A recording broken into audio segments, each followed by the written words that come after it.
We have Brandon Schwab here with me today. Brandon, I really appreciate you being with me. And we're going to be talking about senior living as a niche investment here strategy. And we haven't had a lot of guests on the show to talk about this, Brandon. So this is going to be interesting. But before we kick things off, I want to send everybody to your website because there's a lot of information and a lot of base background there.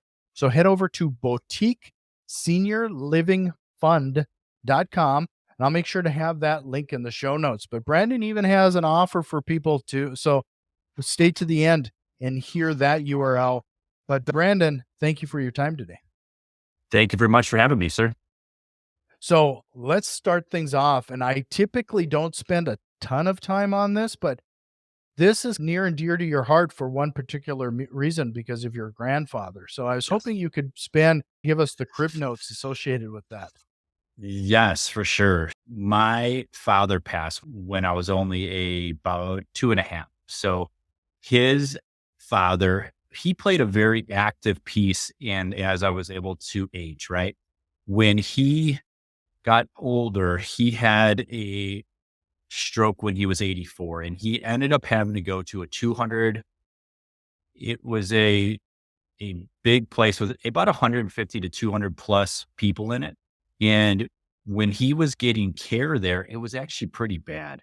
And it was the first time I got opened eyes up to how terrible the industry is and how our country cares for the folks that are older is actually pretty terrible.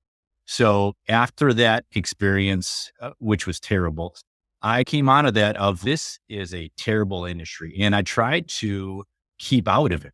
And fast forward about 8 years, I got exposed to a home down in Florida that had it was a home of about 2,800 feet and it had about 5 people in it. And it was the total opposite. And that's how I was able to get into it is I got exposed to it. And I said, this is the total opposite of everything that I ever saw back before. This would be cool if I took this home. Mm-hmm. So that's it. So when you said you got exposed to it, was that through another investor or how did you happen across this concept? So Kelly's father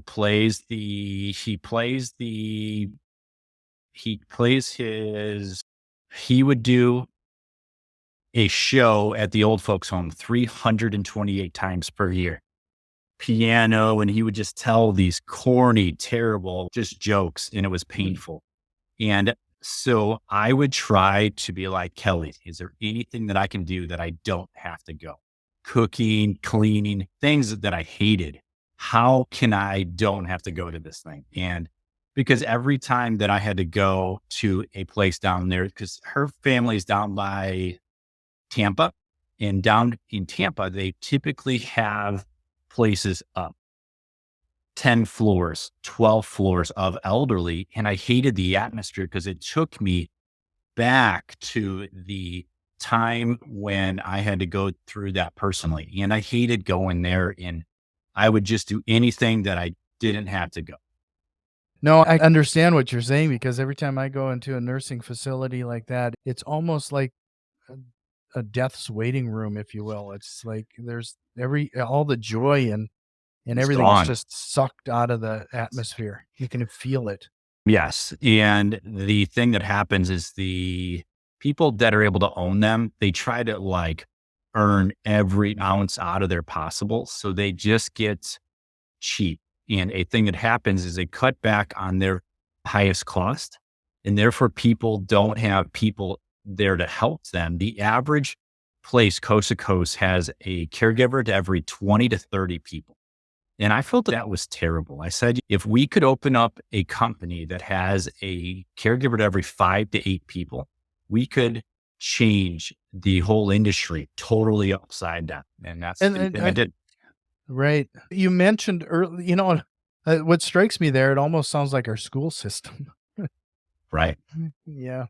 With all that being said, you've mentioned not only that ratio, but according to some of the things that I've read, it sounds like there's not only the attention to the individual, but is there some attention to additional details and the atmosphere has to have greatly changed?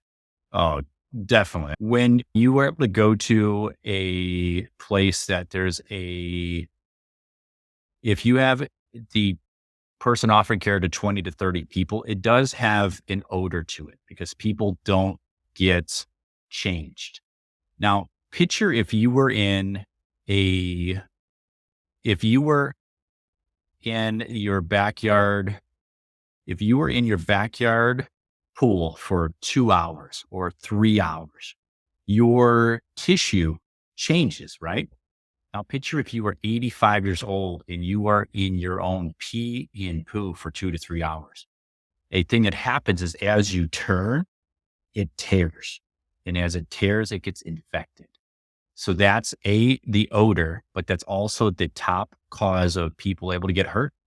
And the past that I saw, that is able to translate into a ulcer, and that is able to kill over 70% of people. And I said, if we can figure out how to fix that, we can change this whole industry. The answer is just to offer awesome care. You're right. When you're dealing with a smaller group like that too, I'm sure that there's with the staff, they're building a relationship that the big box places, they just simply can't. You're Yeah, they just can't. moving from everything is numbers at that point. And I would guess, maybe you can correct me if I'm wrong, is that you have staff that probably stick around a lot longer because they grow these relationships with your residents. Yes, totally. And as I ask them, when they think of this, they describe it as it is a home, but it has a very family atmosphere. That's the top thing that they are able to use. And as you have that, our longest caregiver has been with me for 7 years. So our team doesn't typically turn people over as fast. The other part of the industry turn the team often because they're constantly just turning. We feel that if we can keep people in there, we don't have to constantly teach people, but then also we can give the people that are in the home a atmosphere that's awesome. You mentioned the health benefits there. Do you have any, probably putting you on the spot, but do you have any statistics associated with the long-term care that you provide versus the Yeah. box stores? Like, So our first property opened up in 2015. And one of the things that I have been able to do is our company has been able to help about 100+ families over that time. And a thing that I found is our current portfolio, we have 5 homes open, we have 2 homes pending, and I've got 7.2 acres of land. We find that the average time that people are in all of our homes is 3.2 years. That's very different than I think the average place where they go. And as you are in an atmosphere that tells you you are at the end, so a thing that I think happens is the people that are in there, they don't put the effort to keep on pushing on. If the atmosphere constantly tells them you're old, then they finally think of it as, hey, and it's so unfortunate that's how it is. And our company tries to give a atmosphere where it feels like what they so are used to in a very awesome atmosphere that it doesn't, it does not tell them any of that. yeah, that's really interesting, and that just goes back to the power of mindset in general. We talk about being around the importance of being around like-minded individuals all the time. Absolutely. It makes perfect sense that would be the case even in your as you get older. Yeah. So one of the things too that I think is interesting of all of our homes is our each person has their own place to go each evening time. It's typically like 12 by 12 or 14 by 14. Point being is they are there in the time when they are so like able to go down, but as they are able to get up, they are up and out. That's key because people get to talk to each other. A lot of these places have like they have everything in there that they don't have to go talk to anyone else. And a thing that happens is up here, it just quits firing if you don't talk with other people. A thing that I do in all of our houses is I custom have a table for every person to eat at. So for a house with just 16 people, that's a 22-foot total table. The point of that is everyone eats collectively and they get to talk to each other.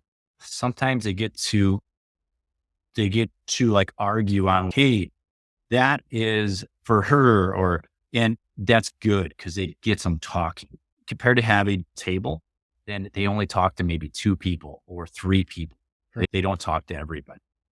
Yeah, that's really promoting that family experience. That's really interesting because when I think back, I've been to a lot of corporate type meals or team type meals, and those most memorable places were restaurants that serve family style. You go in there and you Yep. might be sitting with strangers, but you end up making these connections.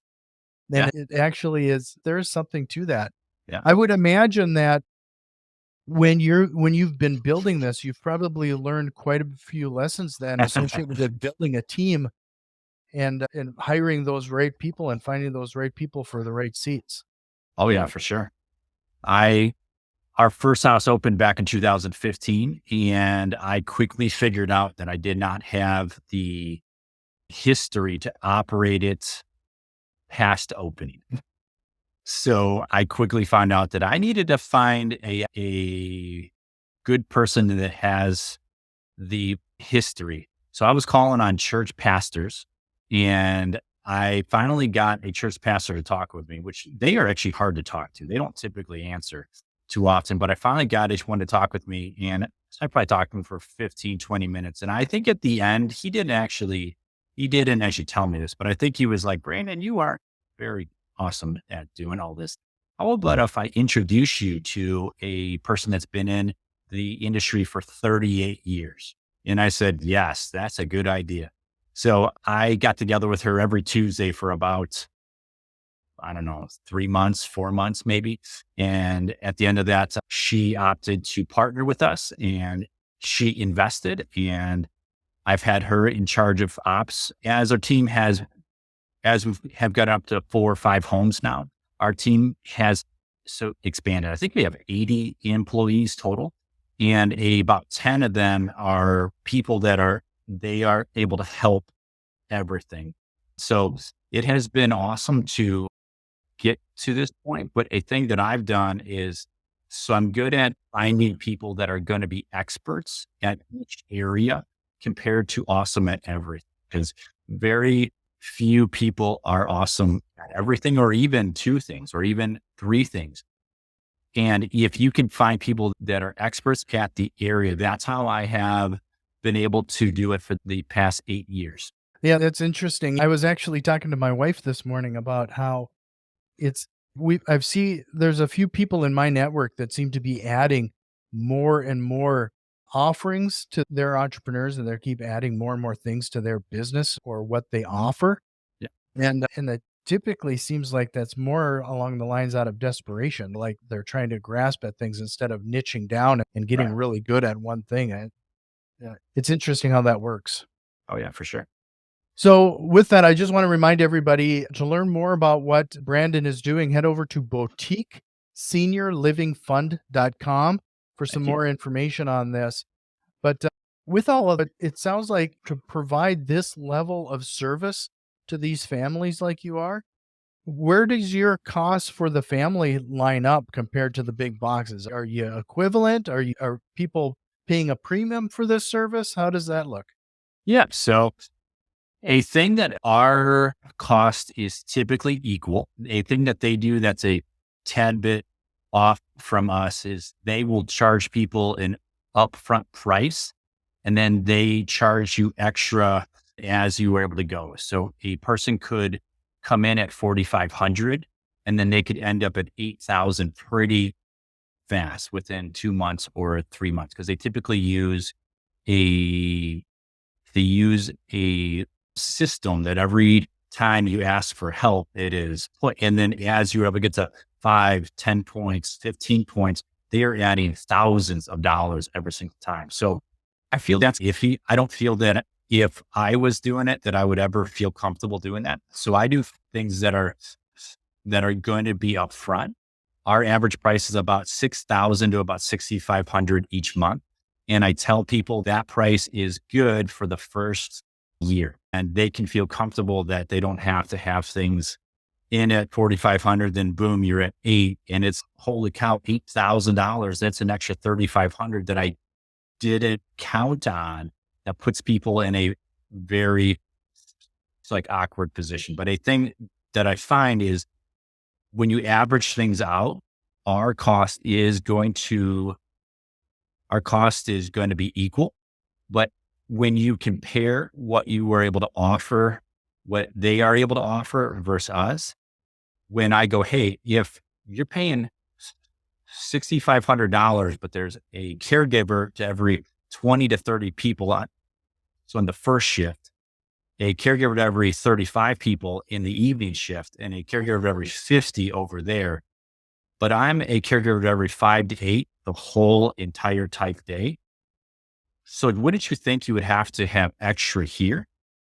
It's an easy option for people to go, yeah, that's a awesome opportunity. So we do very good when people are comparing us to everyone else. I just feel that the industry has gotten to a point where I compare it to the taxi, where I think the taxi cab industry got pretty comfortable.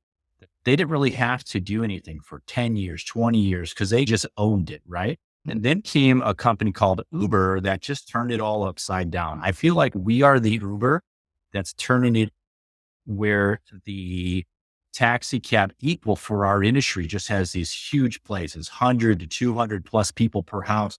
And they don't think of them as like actual people. I think they just think of them as like, all right, this place is able to earn 50,000 or 80,000 or 200,000. They don't really think of them as people. I am very purposeful to keep it that when people choose to help us, they are helping people have a awesome final chapter where they aren't in a huge place with 100 to 200 people. They get to change the atmosphere totally in a home that is awesome compared to a big cold building that has a odor. Or unfortunately, they tend to have a atmosphere where just when people ask for help, because they have to have help, but then the whole place is just asking for help. And it just puts you in this awkward position because you're in there. You are like, if I could help everyone, I totally could. But so you just can't.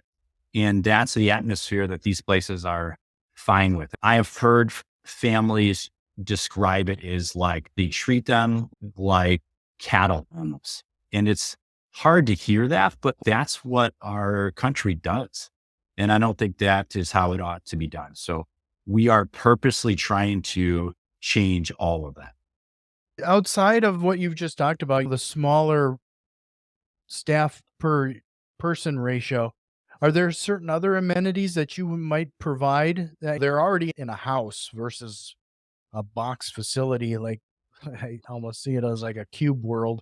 But what other type of amenities maybe that you would offer that people would find that are different? Yeah. So we've got 5 houses today. We get them together and we take them out Thursday evenings. They take them out for concert in the concert in the park on Thursday evenings. One of our houses is actually pretty big and it's about 18,000 feet, but downstairs, it actually has an indoor pool. There's very few places that I've ever heard of that they are able to do that. The whole point that I kept the pool was I felt that when the kids come to hang out, they are going to have, they are going to have an easier time coming to our house when they get to just have an awesome time. And then I felt that those families would take photos of them and they would post them on Facebook, right? People are going to go like, where are you at right now? That's cool. And that's going to help us open. In between all of our houses, I feel we've got everything that every elder is able to offer, but I do it in a home. So every day I have an LPN or RN that is going to be at the house every day. And then I also have an MD that's able to come to each house each week. And we are able to offer everything else that every other is able to do, but in an atmosphere that doesn't tell you that you are old every day. You mentioned sharing on Facebook. I was curious as to how are you found? Like, I'm guessing that our people are searching for this type of atmosphere. We saw it over the past 2 years. I think I saw a statistic recently over 3 million kids were pulled out of public school recently, which is above and beyond what's normal. As people are just looking for alternatives in every aspects of our life today. So I'm guessing that outside of social media, are you doing any other strategies so that people are aware of you and what you provide? Yeah. So when we take people out, we have two 2020 Ford Transits, and those Ford Transits are actually, they've got our company info on the outside. So when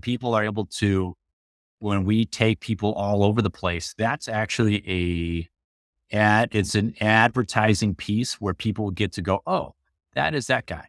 And then also one of the things that I do is I partner up with other places in the area that could potentially have people that could help us. So I will partner up with the churches.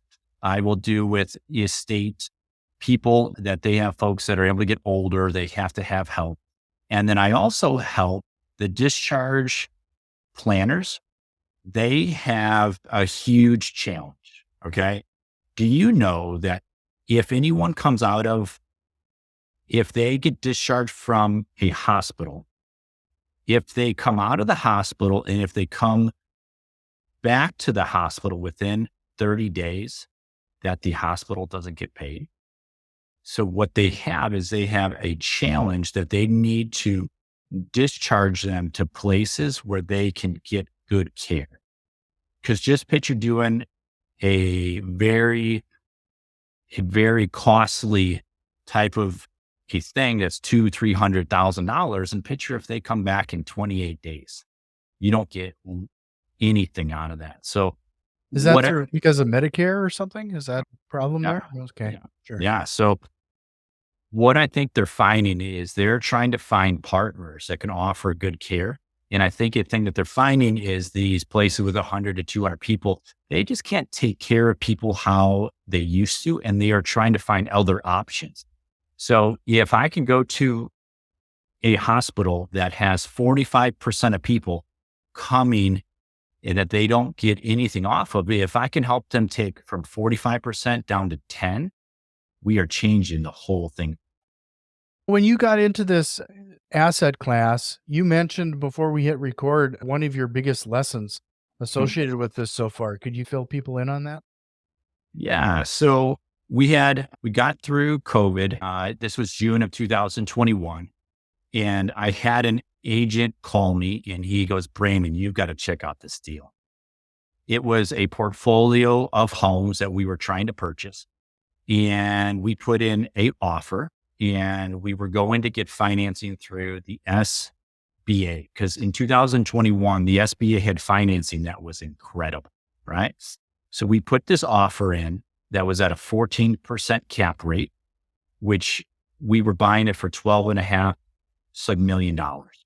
And what happened is we were almost finished with the whole process. We were about 30 days out from having this all finished. And I got a phone call from the SBA financing, and they told me that they had to have an extra 30 days for them to finish this up.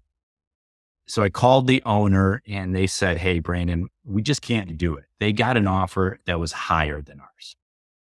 So I panicked and I tried to bring in capital to get this thing funded. And I figured out when you need to bring in 12.5 million in 30 days, it's hard to do that, right? People can just tell that you're just trying to go get it done. So a thing that taught me was what is that old quote where they're able to say you need to dig your well before you have to have water? I didn't do that. I was just like, hey, there's tons of people out there that have capital. I could just call them And a thing that I found was that I needed to change what I was doing. So the end of this, so I can tell you that I had to ask for our upfront 100,000.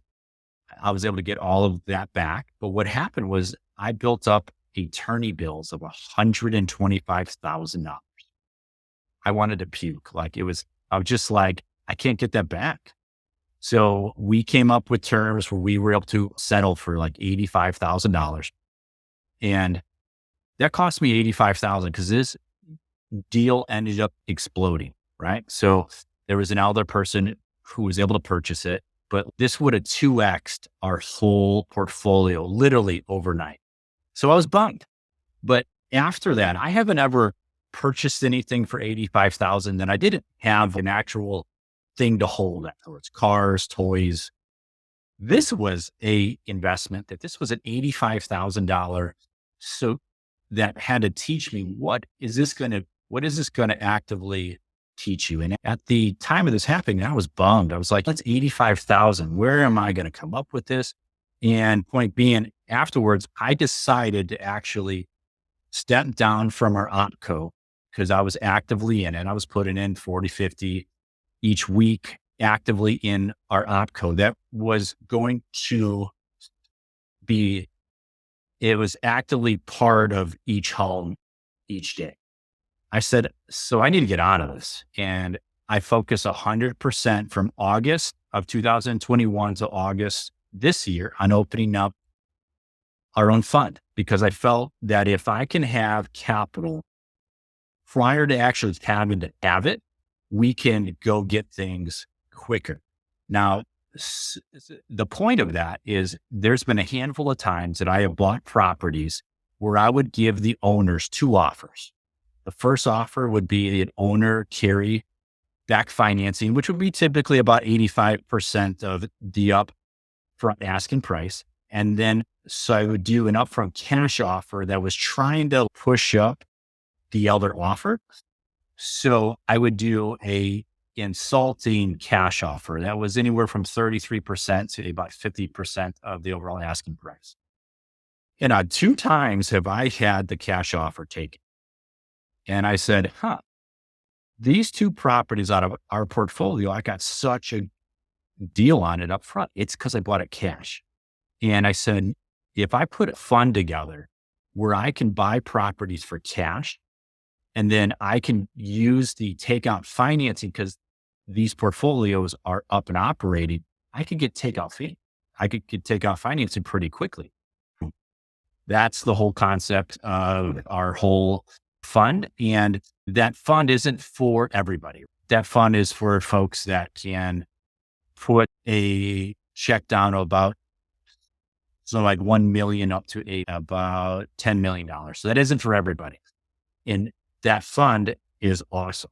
I figured out how to get the income tax perks where people don't have to pay income tax, like up to about 10 million, by investing with pre-tax type funds, right? And that's how things got going. Now, if anyone doesn't fit into that particular avenue, I also can work with folks that are the investors, accredited investors. We have projects that don't have that upfront funds, but they are homes that I can take time. When I purchase a home and turn it into this overall purpose, it takes us about 18 to about 24 to get it like fully, totally occupied. Not everyone can handle that time frame because I can't have anything out until it is able to earn funds. So we have those type of options too. But that upfront $85,000 taught me to be thoughtful of finding partnerships prior to actually having to happen, right? Where that has changed everything for us going forward. No, that sounds great. And like you and I mentioned before we even started, it's that when you've obviously found your niche, and when you niche Yeah. down and find that expertise, your business is obviously growing very rapidly. Yes. Again, I wanted to remind everybody again, it is boutiqueseniorlivingfund.com. But if this type of investment, it sounds right for you, or you'd like to learn more, Brandon is available and has offered to talk to you directly. So head over to brandonschwab.com to book Thank you. that appointment.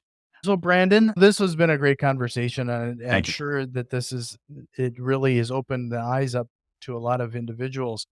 But I do have a few rapid fire questions here for you that Sure. to wrap things up here if you're ready for them. Yes, sir. So since you've been in real estate investing, we've all seen the late night infomercials, and there's a ton of real estate investing myths that are perpetuated throughout our industry. What is one real estate investing myth you'd like to bust? Ooh, probably the biggest thing that I just see people doing is they want to get into this industry and they overthink it.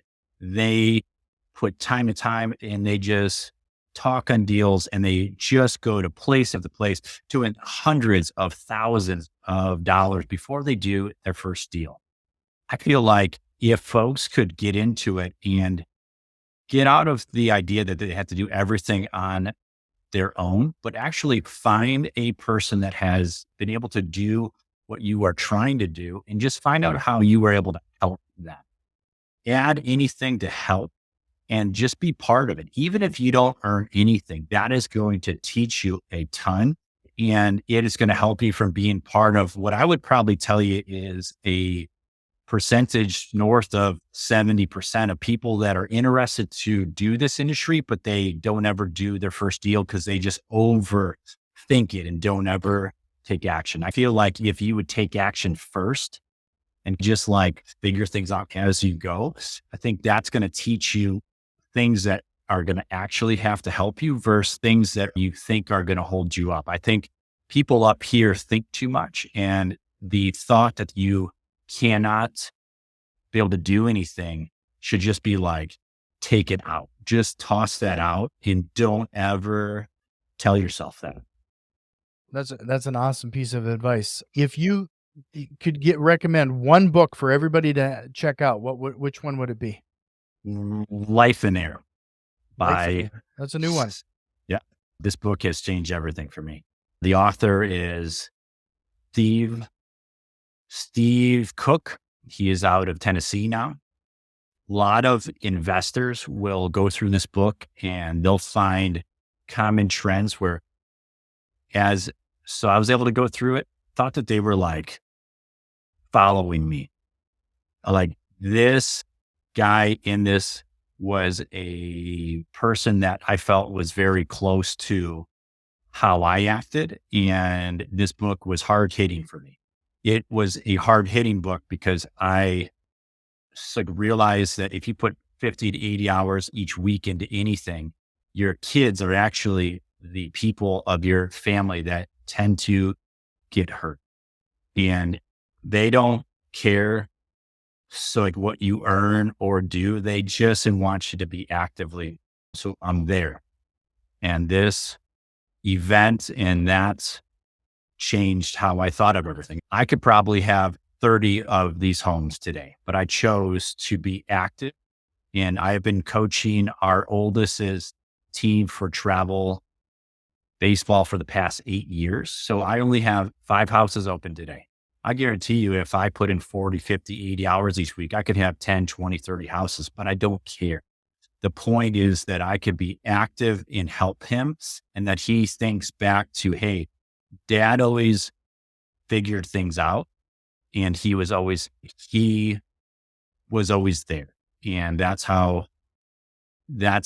what the things I took out of going through this book about 10 years ago.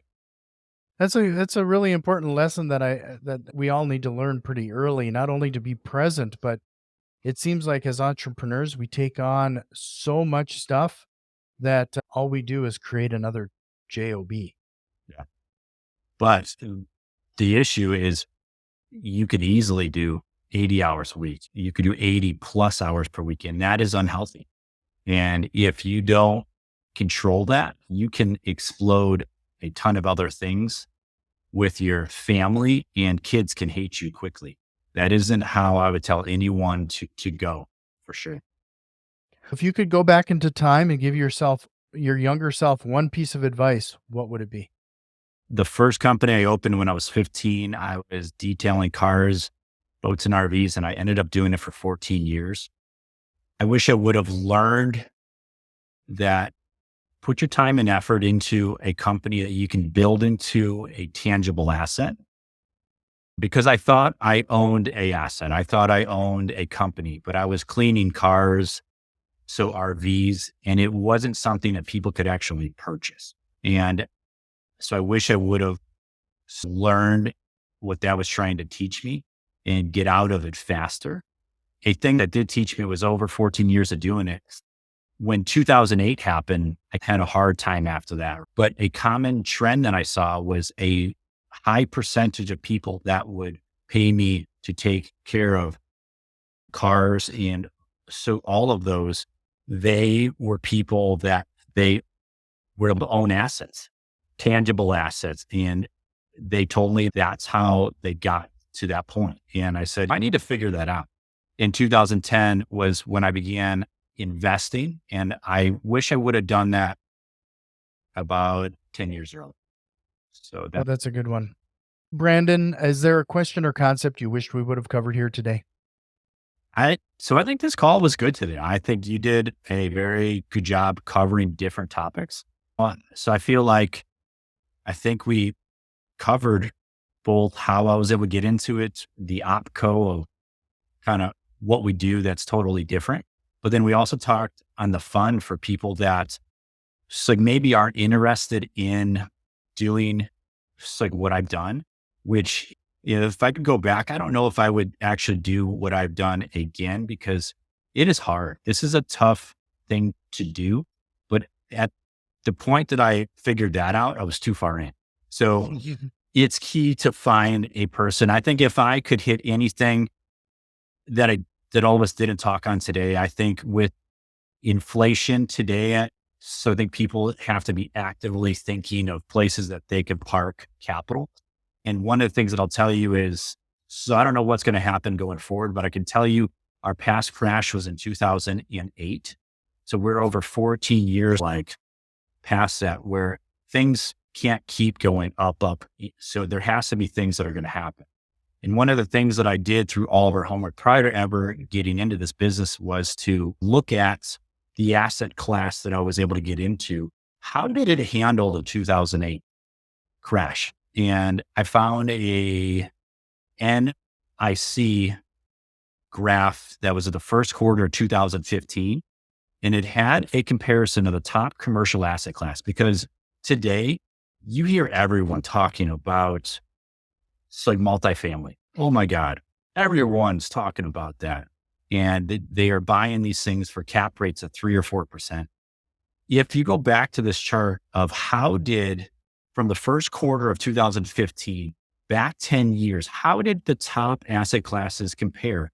And I found it was very interesting that our asset class, caring for the folks who are older, was the top asset class out of all of them. It was about 14.4% to investors. That was the average IR to investors, where apartment buildings, office, and all these other top asset classes that I feel people talk on pretty often was 8%. So with inflation today of 8.5%, if you are okay with covering your costs but don't earn anything, that's an option. But I feel like that teaches you what could happen over if things are able to crash, or how would these asset classes handle it? And I just think if the cap rates for the multifamily is 3 to 4%, they have to decompress where they are going to go up. And when people are buying at 3 and 4%, you have to have lots of cash just to hold the asset. Not a ton of people get into those asset classes thinking that they have to put cash in.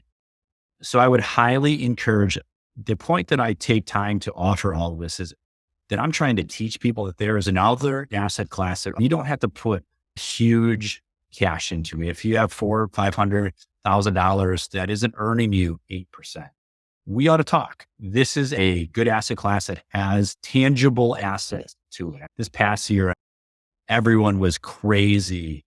Cryptos was hot, right? They were earning 20% per month. That can't keep happening forever. And I think those people are pretty quiet today, and they probably wish they would have put dollars into a tangible asset. This asset class that I have is pretty cool because it has the asset, but it also is partnered up with healthcare.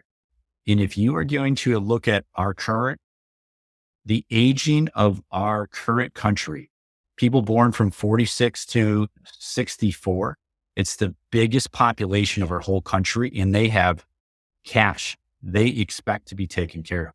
Those are things that are telling you clues, 1 clue, 2 clue, 3 clues. It's telling you what's going to happen. And if you can get out in front of that to outpace inflation, I feel like that's a good thing to be thinking of compared to trying to compete with everyone else in a very competitive place, which is hard to earn cash when you're trying to compete. This is a good conversation to have. So if anyone has been able to get to this point, you can have time to talk with me. And so I'll give you up to about 30 minutes. We can talk on anything.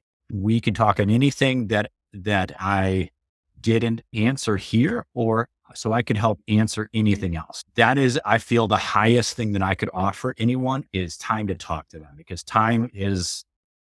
it's a thing that you cannot purchase any extra. But if I could offer for anyone to get to this point, this is what, 30, 35 here, it's going to help us where they can come back and go, hey, thank you for taking time. Even if you don't do anything, if I could just help you by teaching you that there's going to be different options out there, then I'll feel that I did awesome to help you. And if you are able to hear of anyone that is interested, possibly you could have them call us. So I am looking for introductions to family offices. So if anyone has any family office coast to coast, I would be eternally thankful. And we could help hundreds of people who are older with that intro. No, and if you want to take advantage of that, head over to brandonschwab.com to schedule you. that call. I'll make sure to have all of those links as clickable in the show notes. But Brandon, this was a great conversation, and I Hey, hope Jack. you join me back again sometime. All right. Thank you, sir.